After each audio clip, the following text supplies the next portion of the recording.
దేవుడు జ్ఞాపకం చేసుకుంటే పెంట కుప్ప మీద ఉన్న అబ్రాం పాస్టర్ గారు ఈరోజు ఇక్కడ నిలబడ్డాడు. స్తోత్రం చెప్పండి అది గట్టిగా.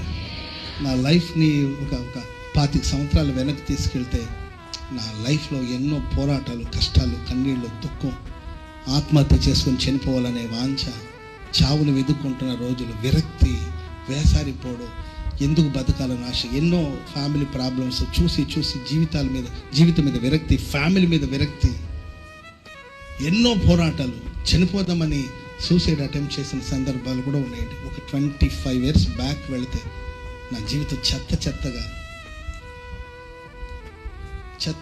దేనికి పనికిరాని స్థితిలో ఉన్న నన్ను నా దేవుడు నా జీవితంలో ఉన్న ఆ చలమనే ఉగ్రతను దేవుడు తగ్గిపోయేటట్లు చేసి ఈరోజు హోసన్నా మినిస్ట్రీస్లో దేవుడు నన్ను ఇలాంటి ఒక ఉన్నతమైన స్థితికి దేవుడు ఎక్కించాడు. Praise the lord. వేవేల మంది ప్రజలకు దేవుని మాటలు ప్రకటించే సాధనంగా ప్రభు మార్చాడు. అలా మిమ్మల్ని కూడా దేవుడు ఇక్కడ నుండి వెళ్ళిన తర్వాత అత్యున్నతమైన స్థితికి తీసుకెళ్ళబోతున్నాడు.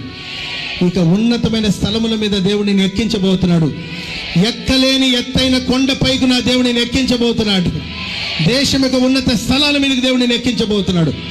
ఎడ్యుకేషన్ విషయంలో, వ్యాపారం విషయంలో, కుటుంబ విషయంలో ఉన్నతంగా ఉండబోతున్నావు. తనండి ఉన్నతంగా ఉండబోతున్నాం అనండి చేతుల పైకి.